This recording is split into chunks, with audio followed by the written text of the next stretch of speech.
자, 오늘 이제 이사야 36장부터 39장까지는 이제 히스기야 왕 때 있었던 사건을 내용으로 소개하고 있습니다.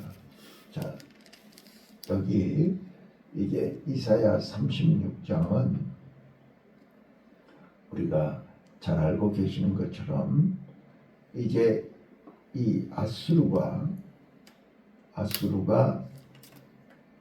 히스기야하고 이제 약속을 했죠.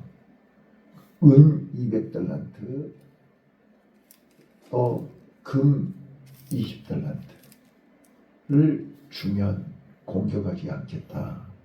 그래서 히스기야는 나라에 있는 모든 은과 금을 동원했고 모자라서 성전에 있는 기구까지도 다 보태가지고 갖다 주었어요. 그럼에도 불구하고 그들은 그 은과 금만 받고 다시 유다를 공격해서 지금 예루살렘을 포위하고 있습니다. 이때 히스기야는 이제 아수르의 공격을 막아내기 위해서 애굽의 도움을 청했습니다. 근데 애굽이 도와주려고 해도 하나님이 맞기 때문에 안 되는 것입니다. 자, 오늘 본문의 배경을 아셔야 돼요. 우리는 단순히 역사적인 사건이라고 하지 말고 그 역사적인 사건 배후에 하나님의 뜻이 있음을 알아야 된다 그 말이에요.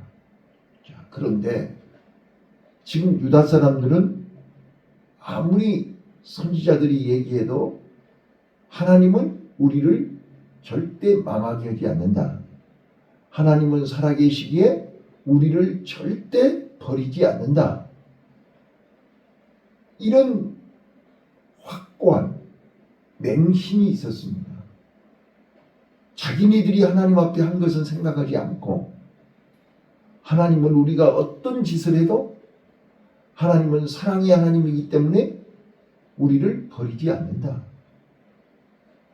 그래서 선지자들이 곧 망한다. 예루살렘이 돌 위에 돌아남지 않고 망한다. 아수르를 통해서 바벨론을 통해서 하나님이 심판한다. 눈 하나 끄떡하지 않고 귀를 기울이지 않았다는 말. 마치 노아가 홍수 심판이 임한다고 방주 지어야 된다고 어느 누구 하나 귀 기울인 사람이 없었어요. 오롯이 식구 8명만 방주를 준비했어요. 똑같아요. 자, 소돔과 고모라 성에 유황불로 심판한다고 천사가 와서 얘기를 하는데도 내일 아침이면 유황불로 심판한다고 해도 밤새 그들은 먹고 마시고 농담으로 여기고 귀 기울이지를 않아요. 지금 나와 여러분은 어떠냐는 말이에요. 이 시대는 어떠냐는 말이에요. 아무리 얘기를 해도 눈으로 보여주고 손으로 쥐어줘도 안 믿어요. 자, 그래서 하나님은 어떻게 해야 돼요? 예루살렘이 망한다는 것을 보여줘야 되잖아요. 예루살렘이 이렇게 망할 수 있다는 것을 보여줘야 되는 거잖아요. 자, 너희들이 아무리 몸부림을 쳐도 하나님이 아니면 안 되는 것을 보여줘야 되잖아요. 그게 바로 광야 40년이라니까요. 왜 우리를 광야로 끌고 가냐고요. 광야에서는 단 하루만 있어도 하나님 없이는 안 된다는 것을 깨닫게 하는 거예요.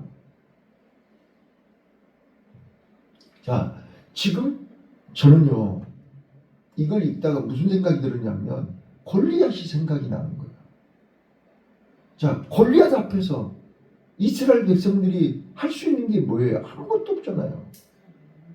골리앗이 한 발만 더 뛰었다면, 한 번만 더 강하게 대시했으면 이스라엘은 완전히 추풍낙엽이에요. 근데 하나님이 골리앗을 더 이상 오지 말고 거기서만 해, 거기서만. 40일 동안을 아침 저녁으로 큰 소리만 쳤지, 위험만 했지, 한 발짝도 앞으로 나오지 않은 거예요. 네. 그 40일은 이스라엘 백성들에게는 공포의 기간이었어요. 두려움과 공포의 기간. 사울왕과 이스라엘 방백들은요, 속수무책이잖아요. 답이 없잖아요. 자, 오늘 랍사게가 예루살렘을 포위하고 지금 조롱을 하고 있어요. 비웃고 있어요. 협박하고 있어요. 자, 히스기야나 이스라엘 백성들이 할 수 있는 게 뭐 있어요? 아무것도 없어요. 그러면서 이제는 애굽을 의지하는 것을 조롱하더니 하나님을 의지하는 것을 조롱하고 있는 거예요. 자, 너희들이 믿는 하나님이 북이스라엘 멸망할 때 도와줬냐? 비웃고 조롱하는. 히스기야 말 듣지 마라. 히스기야가 하나님을 의지하는데 그 하나님이 너희를 도와줄 것 같냐? 자, 온갖 조롱과 협박과 공갈. 자, 근데 백성들 입장에서 한번 봐보세요. 히스기야 왕을 믿고 히스기야가 종교개혁을 하면서 우상을 다 없애고 하나님만 의지하라고 그래서 하나님만 의지했는데 지금 현실은 어때? 완전히 예루살렘이 지금 포위당해가지고 언제 풍전등화의 이기에 언제 망할지 모르는 현실 앞에 서 있잖아요. 항복을 해야 되는 거야, 안 해야 되는 거야?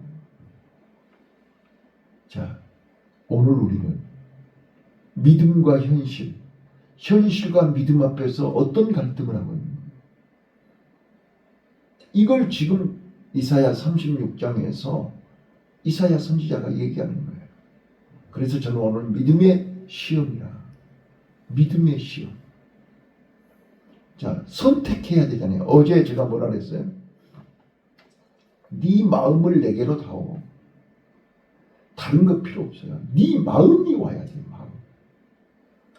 자, 지금 우리 마음은 어떤 마음이에요? 자, 눈에 보이잖아요. 현실. 네. 통장에 돈이 바닥이 났어요. 현실이에요. 도와줄 사람 없어요. 자, 하나님이 보여요? 현실이 보여요?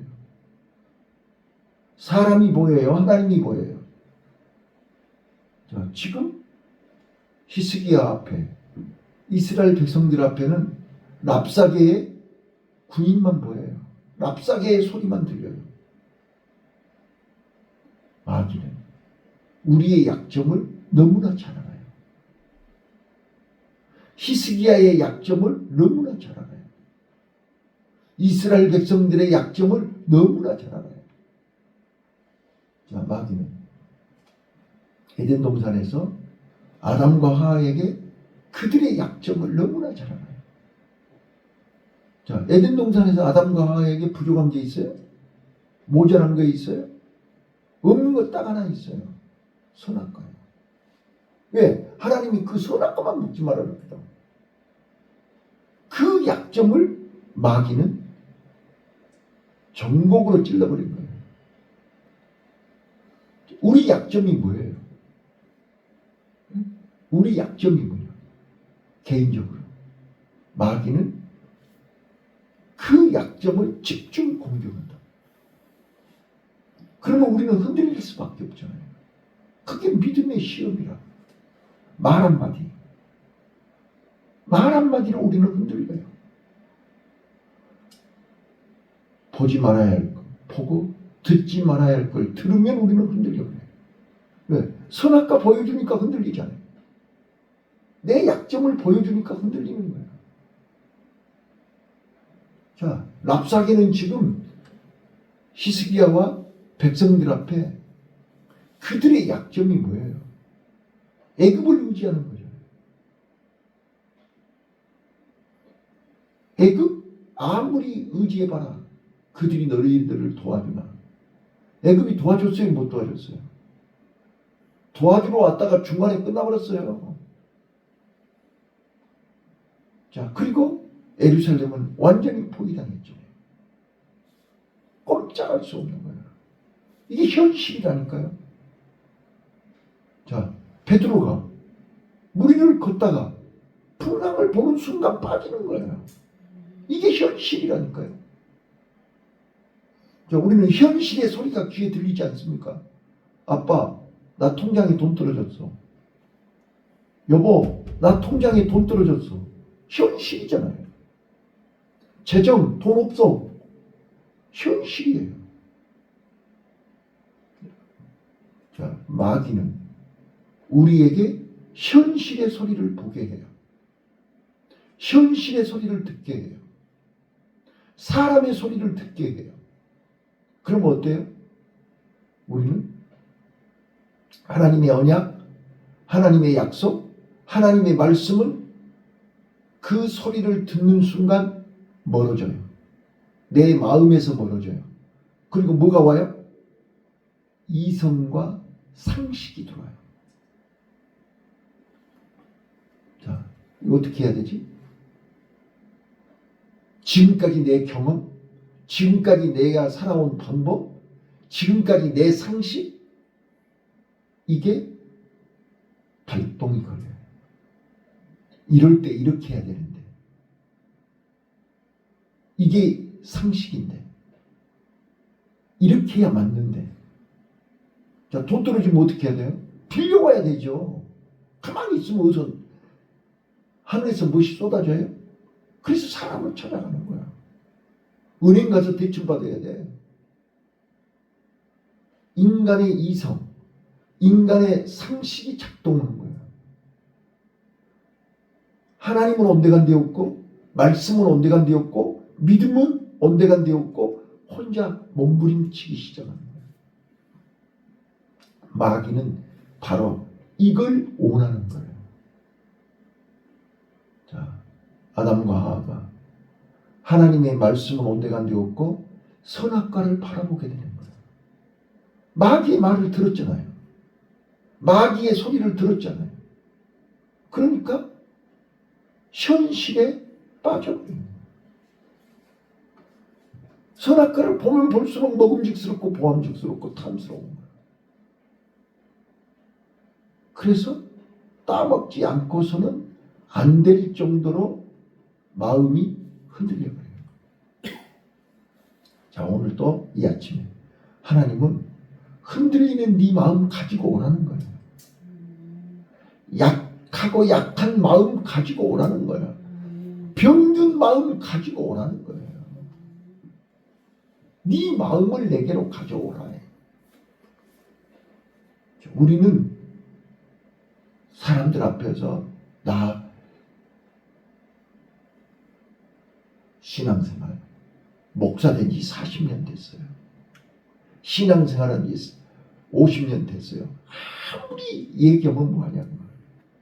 그 경력이, 그 캐리어가, 그 믿음의 시험 앞에, 세상의 소리 앞에, 마귀의 소리 앞에 나를 지킬 수 있냐고 말이에요. 그거는 사람들에게 보이는 거죠. 사람들에게 자랑하는 거지 그것이 나를 지킬 수가 없어요. 자, 그런데 오늘 이사야 선지자는 그 시험을 이기는 방법을 가르쳐주고 있어요. 자, 21절 22절 읽을게요. 21절 22절 시작.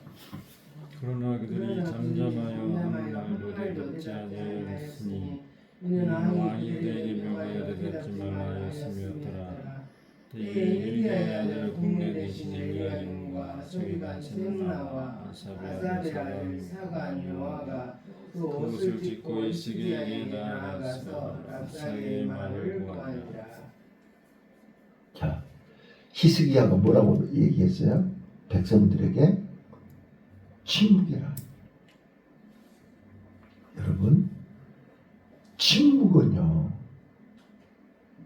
때로는 우리에게 믿음의 시험을 이기는 무기임을 깨달아 하시기를 바라요. 한 번쯤 생각해 보라는 거예요. 이 얘기가 랍사게의 말이 사실인지 아닌지,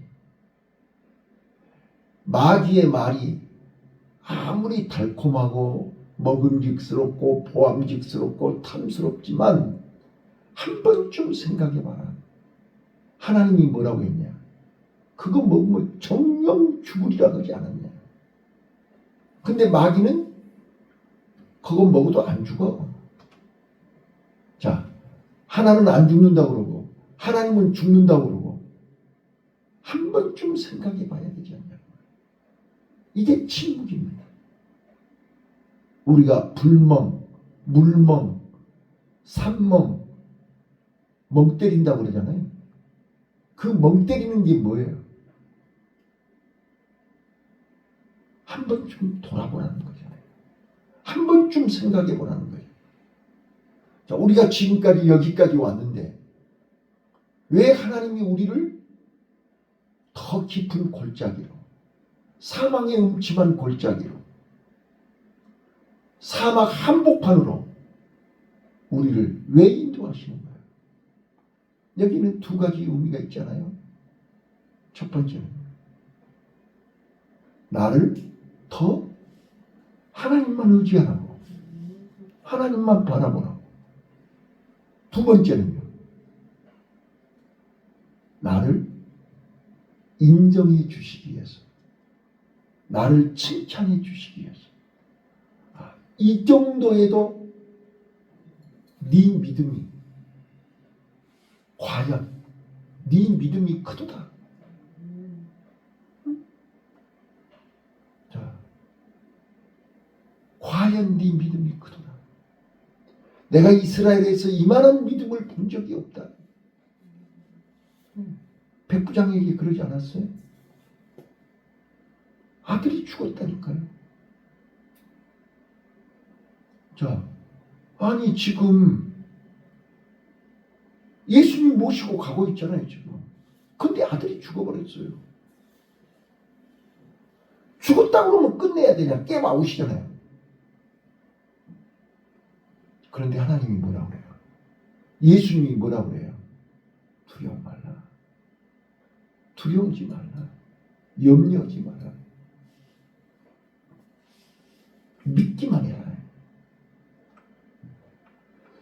자, 예수님은 이미 죽어버린 아들을 포기하지 않고 끝까지 믿음으로 의지하는 거예요. 믿음을 지킨 거예요. 우리가 끝까지 오늘 지금 죽었다 할지라도 죽는 순간까지도 아버지의 약속을 붙들어야 되는 거죠. 이게 믿음이죠. 지금 우리 하나님이 그걸 보고 계시는 거죠. 우리는 이 정도에서 벌써 흔들리기 시작하는 거예요. 앞으로 남은 지금 9월인데 10월, 11월, 12월 앞으로 석 달을 어떻게 견디지? 벌써 흔들리기 시작하는 거예요. 약해지기 시작하는 거예요. 현실이 보이고 상황이 보이고 문제가 보이는 거예요. 지금.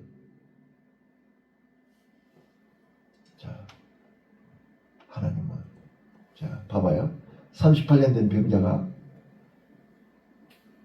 예수님을 만났어요. 예수님이 찾아오셨죠. 지가 만난 건 아니고 예수님이 찾아오셔서 야, 너 낫고 싶냐? 물었어요. 나면서부터 소경에게 너 낫고 싶냐?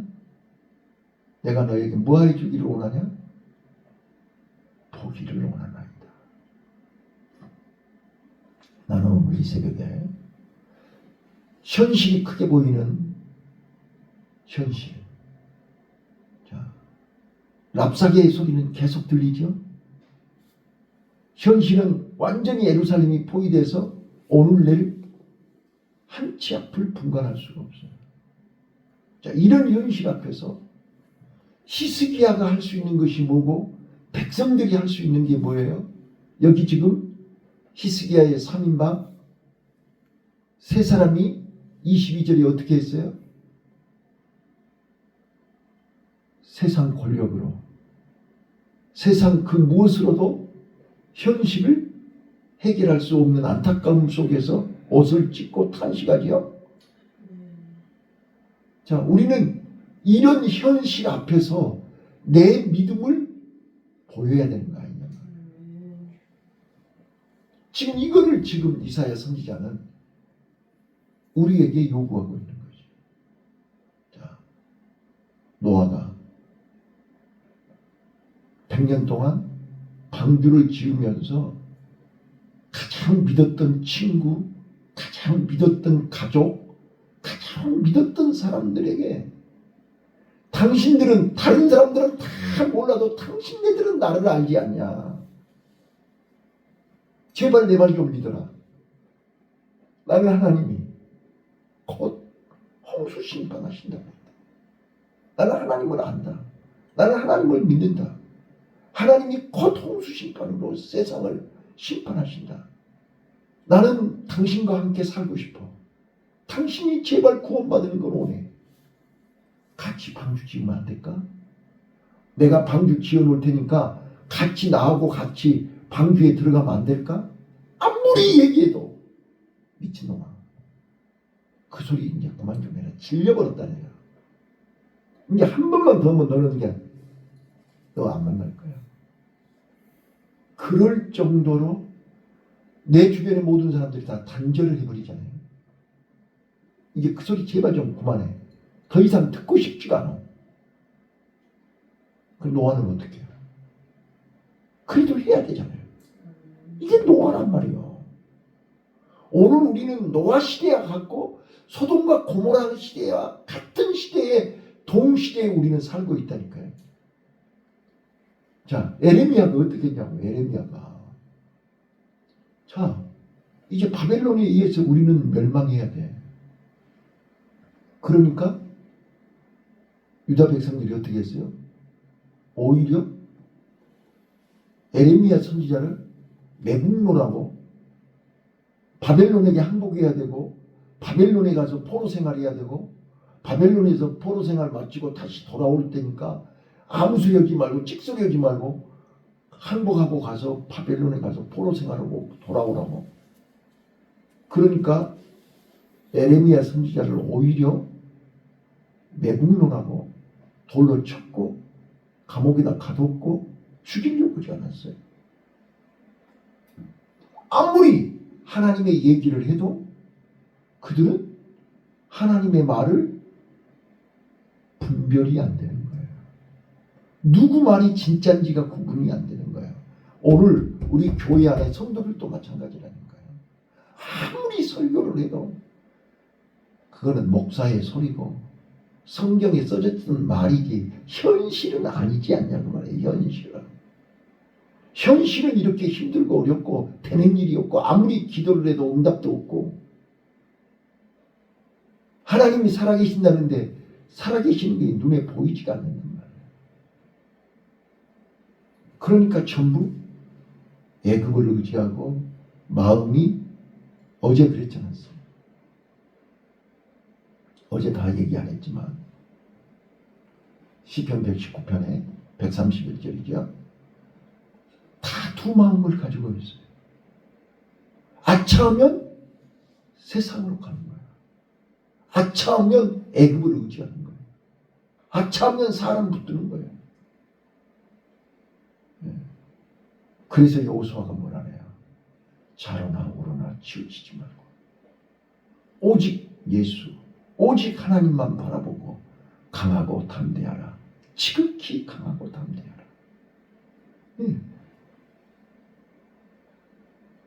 광야 40년의 훈련을 받았다면, 광야에서 하나님이 살아계신 걸 경험했다면 이제는 홍해바다 앞에, 이 요단강 앞에서도 흔들리지 말고 여리고성 앞에서도 흔들리지 말고 오직 하나님만 붙들어라. 이게 여호수아서 1장에서 얘기하는 거 아니에요? 오늘요 다시 한번 주님의 음성을 들어요. 네가 낫고자 하느냐? 네가 낫고자 하느냐? 주여 나 보기 원하나이다. 주여